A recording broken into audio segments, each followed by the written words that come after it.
Hello, dear students. Welcome back to another English class. Today, we'll be discussing a new chapter that is Wild Chimpanzee. So, this chapter is about the. Uh, this chapter discusses the cruelty that animals faces, and in this chapter, we will learn about two different kind of people. So, the first type of people are people like Jane. Jane, or to be her full name is Jane Goodall. And the second type of people are people like those hunters. So we will learn, we'll see how these two different kind of people have different views on animal or different perspective towards animal survival. So let us start. I had a wonderful supportive mother. She encouraged me to follow my ridiculous dream to go to Africa and live with animals. Everyone else laughed at me, but she said, Jane, if you really want something, you work hard, take advantage of opportunity, and never give up, you will find a way.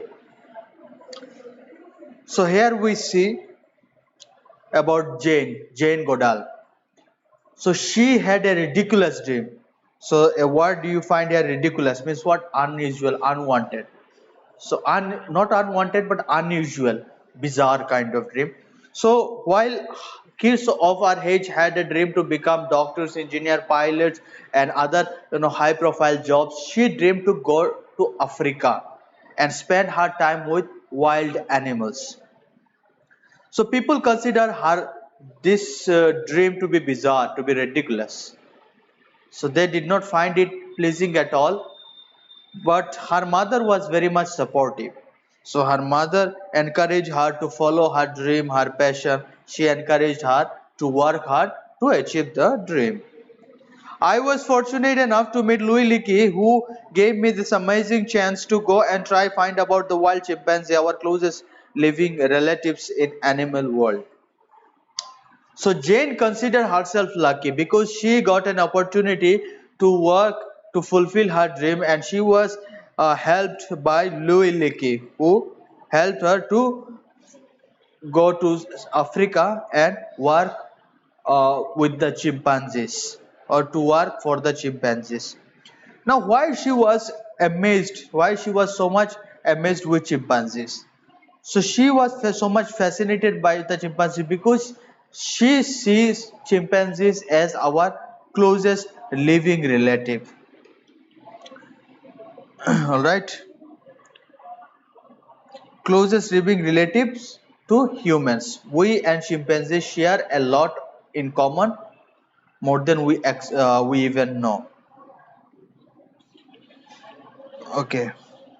The study began in the 1916. When I go back in time, I see some chimpanzee that I knew then, and one of them is Fifi. So Jane's study began in 1960s, while 1960s. So she went to Africa and she started to work under Louis Leakey. So who gave her the opportunity? And what did she say? She started to work with chimpanzee and she named one of the chimpanzee as Fifi. So Fifi was a chimpanzee when during the initial stage of Jane. So she was a baby back then when in 1960. She was a little baby when I first met her, and she was about 43 years. She is about 43 years old now. She is the matriarch of her community.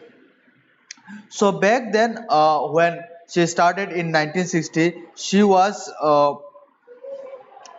a tiny baby, but now she is 43 years old. Means what? Jane is narrating an incident, right? And now she is the matriarch of her group. Means what? She is the um, you know the guardian of her group. The guardian of her group. She is the leader of her group. So there are two words, matriarch and patriarch. Matriarch means what? The society that is led by uh, women or female, and patriarch is the society that is led by men. So The group in the group of Fifi, or in the descendants of Fifi, Fifi is now the matriarch of the society. Means what? She is the leader of her group. Okay. She was of her committee, and she had several children, and she has her own several children. When I go there and I look into her eye, I think this is my oldest chimpanzee friend, and she and I share certain memories of those early 60s that no other being in the world share, because they are not there anymore. And when I look into those eyes, I know I am looking into the eyes of thinking, feeling being. But I will never know what she think about me. It's always a mystery. Now, Jane and Fifi, they had spent a lot of time together. They have spent a lot of time together, but now after 43 years, when she looked back in her eyes, she had a flashback of her memories which she had with flashback of the time which she had with Fifi. Now, when she looked at the eyes of that chimpanzee, means the Fifi, she knows that she is looking at someone who had feelings of her own, who feels something for her, who had some attachment towards her. But it's a mystery that what the chimpanzee feel for her, can she can never express it, because after all she is an animal without any language. But although Fifi may not have any language, but it is certain that she feels something for Jane. There is always something to learn. We have not finished learning about the amazing population of chimpanzee. When I first went to the Cambridge University to get my PhD, the professor and fellow student were busy studying animal behavior in the laboratory, doing some rather unpleasant experiment with animal to find how they work. Now, why Jane is different from other researchers? Why Jane is different from other scientists? Now, while other scientists worked on animal, so they prefer to do it inside a laboratory, inside a lab, and doing very inhumane experiment upon them. So they used to not treat them properly. So they used to perform a lot of harsh experiments on them. While Jane believed that those animals who are experimented, so they should be treated more appropriately. They should be experimented, or they should be studied in their natural surrounding. They should, humans should try to create a cordial bond with those animals in order to understand them better. So her way of learning about animal behavior was different from other, right? While other believe in studying them inside the lab, Jane believed that those animals should be studied in their natural habitat, and we should try to create a bond with them first, and then we should try to interact with them. So while she was getting a PhD, or while she was studying for PhD in Cambridge, so she noticed these unpleasant experiments.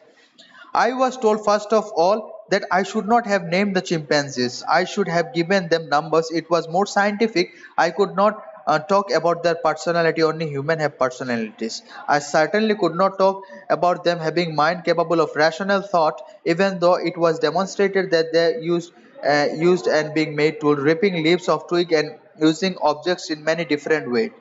Okay, now when in the initial days of Jane's study, she was told that you should not name any animal. So do we name something? When we love something, when we get emotionally attached with something, we name it, right? So if you have a pet animal, when you are emotionally connected with that animal, you tend to name it, right? But Jane was asked not to name any animal. Rather, she was asked to number the subject. Suppose there are five animals which are to be tested. So subject 1, subject 2, subject 3, subject 4, subject 5, right?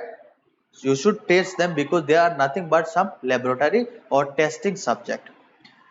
And Jane was also told that those animals which are subjects. You should not name them, you should just number them. Those animals do not have any feelings or personality. But it's strange that when those scientists, those who believe that those animal do not have feelings or any personality, but those scientists also have found out and discovered that animal were capable of using objects, right? Using tool, using objects. So if an animal could use tool, how come is it possible that they cannot have a personality, they cannot have a feeling, they cannot have a rational thinking? Rational means what? Rational thinking means what? Practical thoughts, right? Practical thinking. So Jain believe on the otherwise. Jain believe that animal have personality, they have feelings, they got rational thinking. But only human had minds capable of rational thought. Worst of all, thinking about animal have feeling. Animal could not feel happy or sad. They could not possibly feel fearful or filled with despair. Only human could have this emotion, most scientists declared. So now why Jain's study is so remarkable? So Jain's study concluded that animals have feelings. They have feelings, they have personality, they have thoughts, they have emotions, right? So her study concluded about all those things which previously was believed differently by other scientists. So she concluded that animal have all these feelings and emotional, and rather they should be treated as such. But before that, it was believed that animal do not have any kind of emotion, they do not feel pain, etc., etc. But Jain's study changed the perspective of the whole world.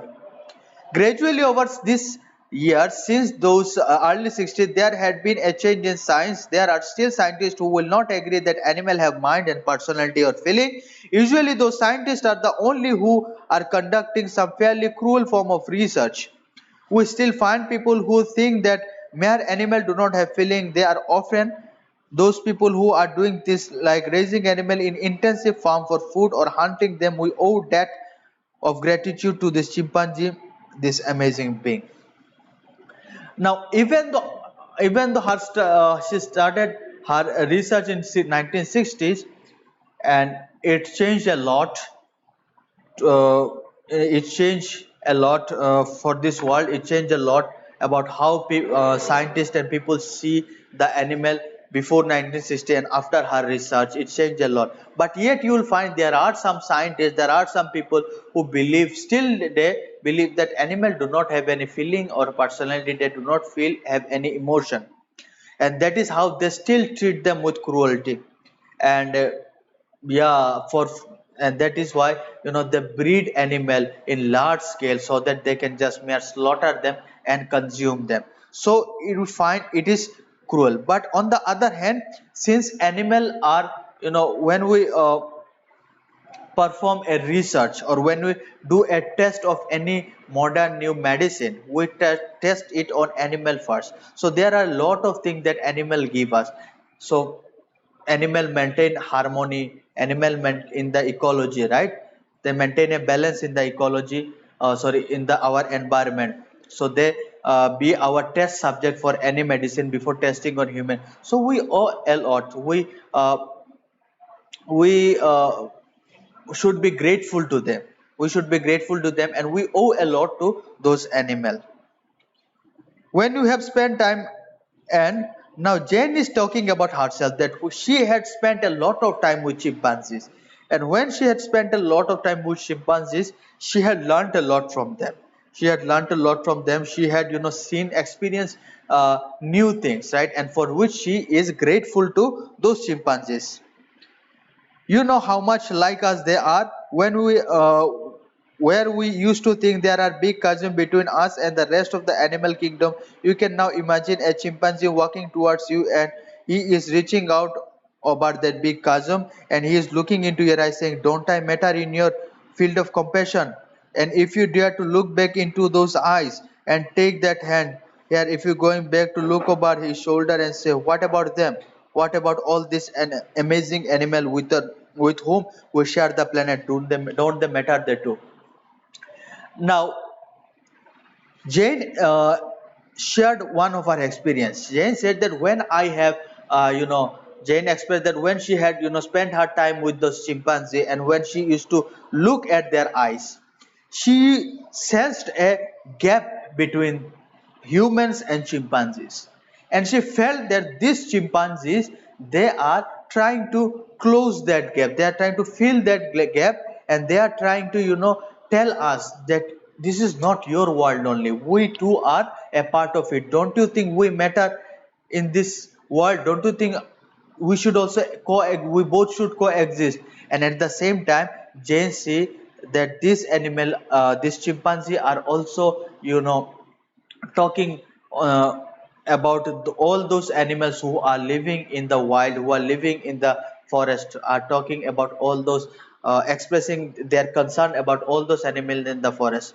So this is what Jane felt. They felt that these chimpanzees, not only chimpanzees but all other animals, they are struggling for their survival because we human are slowly taking over this planet and we are destroying it. We are destroying their home. Chimpanzee teaches us to feel humble. They teaches us so clearly that we are not only being with personality, mind, and feeling, and that you see leads to this new respect. Not only chimpanzee, but for gorillas and other great apes. For we, by the way, are the fifth great ape in the line of hierarchy. We are simply an ape. It's not only the other ape that we need to have respect for, with their brains so like ours and the blood so like ours. It is also other amazing animal with whom we share the planet like the mountain lion. So we are also like those chimpanzees. Now how we are like those chimpanzees? So there were five great line of primates or five great line of apes. So one line of ape was the gorillas, the other was chimpanzees, there were orangutans, there were baboons, and there were humans, right? So these were the five great apes and we human became more advanced, but we still share the same blood, we still share the same flesh, we still share the same kind of similar genetics, right? So we do not have any right to treat them inferiorly just because we have developed much. We do not have the right to treat any animal with cruelty just because we have made advancement, we have been superior. See, there is not much difference between human and monkeys, right? We are similar. It's just the evolution that just had created the difference. So this earth was occupied by animals long before human existed came into existence. Long before human came into existence, this earth was already preoccupied by other animals. So even they have more. So if we think rationally, those animals who were already there before our existence, they have more right over the earth than we do. But we are doing what? We are, exploiting the earth and snatching away their right. It is very sad to find out that right across the world, animals are losing out. In Africa, hundreds of years ago, there were maybe close to 20 lakh chimpanzees straight right across 25 countries across the equatorial forest where today there are about 2 lakh. Okay, so now it is very unfortunate to find out that in Africa just 100 years ago there were about 20 lakhs of chimpanzees were there in African continent. So, but after just within a span of 100 years, now there are just only 2 lakhs chimpanzee and they are disappearing at a faster rate. Now, who are responsible? Now, I have said that there are two kind of people. So, one first kind of people we have found that people like Jane who are trying their best to cope, interact with those animals in the wild and to save them and to make the earth a better place for them, where there are greedy people who are tearing apart their homes, they are tearing apart their homes, they are destroying their homes. So these are people, this kind of those kind of people are responsible for the deteriorating number of chimpanzees. They are disappearing as their habitat steadily disappears under the encroaching ever-growing human population desperate to find food and to grow crop to build house. Chimpanzees like other animals are disappearing as hungry people set up snares to catch animals for food. Now animals, if you look at the lifestyle of animals, animal have very basic needs, right? They need food, they need shelter, that's it. Food and shelter. But the needs of human being are unending. We haven't realized, but that when the need of human being had transformed into their greed. So human need is unending. In order to fulfill the needs of human, so you can say it as a greed need. We have enough to fulfill our need, but there is never enough to fulfill our greed. So with increasing human population, the need of land for housing, the need of food has increased. So that is why where the human are clearing away the forest to fulfill their need. And for fooding also they are hunting animals. So when they once they clear the forest, the animal are losing their home and they are coming to towards the human settlement area, and human are hunting them down.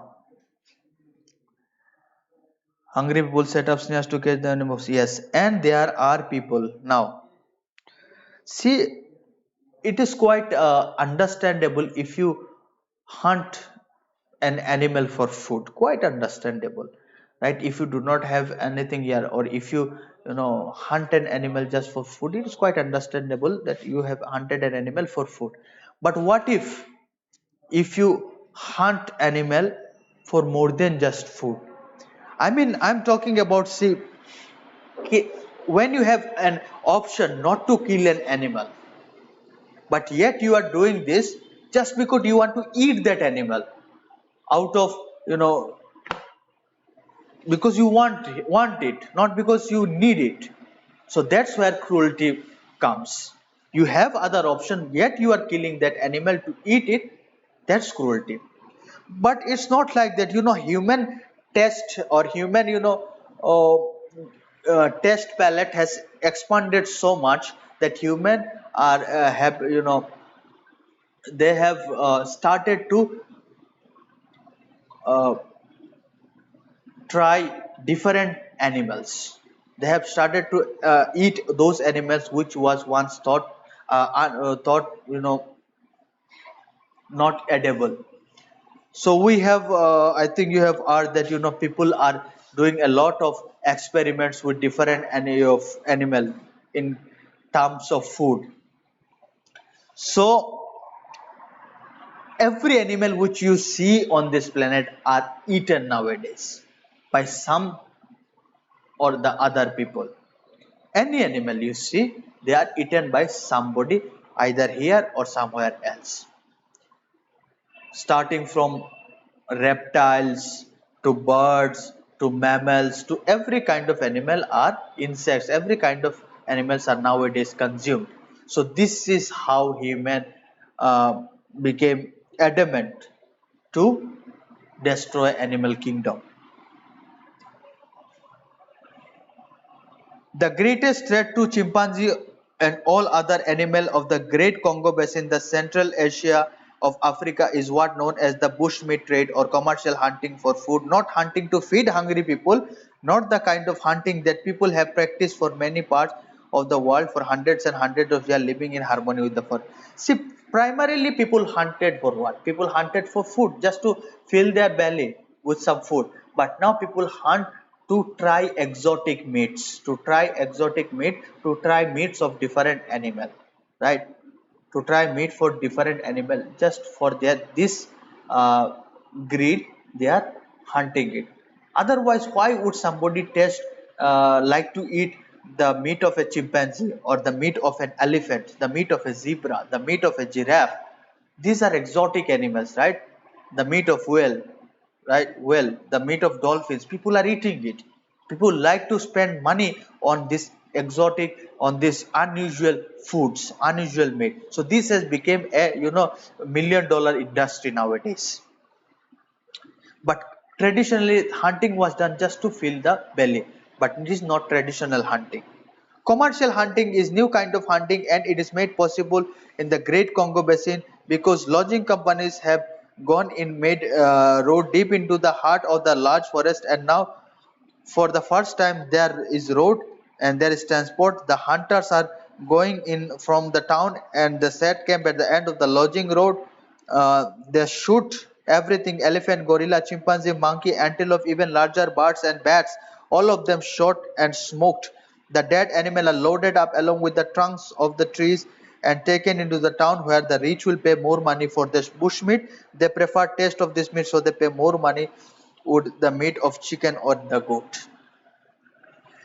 Now, commercial hunting has increased in the forest of African basin, in the forest of Africa. So, in order to meet, actually, we the people, the rich people, the people are demanding for that meat. That is why the hunters are hunting. If people stop demanding, then the hunter will not hunt. So, since people are demanding, so they are doing what, they are finding new ways to hunt those animals. So, they are building roads through the forest, heart of the forest. So, that is why they are cutting those trees. They're cutting those trees, they're building road, they're setting up camp on the forest to hunt those animals, be it chimpanzee, buffaloes, antelope, whatever animal they can find. They're hunting it, they are selling it, and to why their people are selling it? Just to eat it.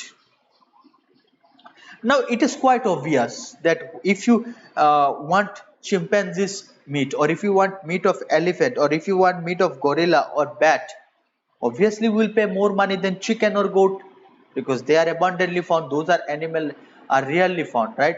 So people have started to explore those rarely found animal. People want to eat them, and they are praying to willing to pay whatever price it requires. It is absolutely not sustainable. The forest cannot stand this kind of raiding of animal population. It is even worse because deep in the heart of the forest are these great lodging camps with maybe 2,000 people who were not there before, the lodgers and their families. So people have started to build camps inside this forest, started to build this people I mean this lodging companies, this logging company that decided sorry, they started to build camps where thousands of people live. Earlier there were only, it was only the territory of animals. Now human have encroached their territory, and now they are hunting them down and they are selling it. So this will soon lead to the destroying of forests and animal wildlife, and destroyer of forest and wildlife. And the pygmy hunters who have lived in harmony of hundreds of years in the forest world are now given guns and money and told to shoot for the logging camps, and that's not sustainable either. So there are a group or tribes of people who used to live inside this African forest, and they used to maintain harmony inside the along with this environment, along with forest. So there were tribes like pygmies, Bantus, right? They used to what? They used to live in this forest. They used to, find their necessary item from this forest, and they used to exploit. But they used to do it in uh, a very balanced way. But now this logging company had did what they did. They have given gun to those pygmy people. They have given gun to them, and they have employed them to hunt for them, because since pygmies are the natives of African forest, so they know the forest better and they are very good hunter. So they are now employed and given guns and provided money to hunt for those logging companies, which will soon destroy the forest. And as it is true in so many cases, we look at the plight of animal and find it used up and so closely with plight of people, and that is true with the pygmies. When the logging camp move, uh, if they have practiced so-called sustainable logging, there will be forest left. But what will be in that forest? Neither larger than nothing larger than tiny little rats, tiny birds and lizards. So what will this pygmy do then? Their culture, their way of life, everything will be destroyed. and very little left from them. This story is repeated again and again. So the logging companies, they will do what? They will, after hunting down the big animals, they will move. They will find a new spot for hunting. But suppose after cutting down the trees, they have planted new trees. The trees will grow, but the forest will be empty. Now, in this forest, you will not find big animals like gorilla, chimpanzees, elephant. You will find animals, small birds like rat, dog. Now, what this is not the beauty of a forest, right? And so, after this logging company leave this hunting ground or this spot, these pygmy hunters, they will be left without the balanced environment, and ultimately these pygmy people, they will suffer. So the life of those people who are dependent on this forest, it will be affected a lot. And if this story repeated again and again, a time will come when there will be a time will come, what, it's already the time when people will start to lose all those big animals, all those exquisite animals, uh, and they will get reduced in number and they will get extinct. So our future generation may not be able to see those animals. So we should try our give our effort to save all those animals. Be an activist, study hard, work for animal conservation. So the it is very important for us to save animal, the world. So animal are as important as us in this whole ecological chain. So with this, the chapter came to an end. You read the chapter in your home. If you face any problem, call us in the prescribed contact details, and do subscribe to Al Hira National School channel for more update. Thank you. Have a good day.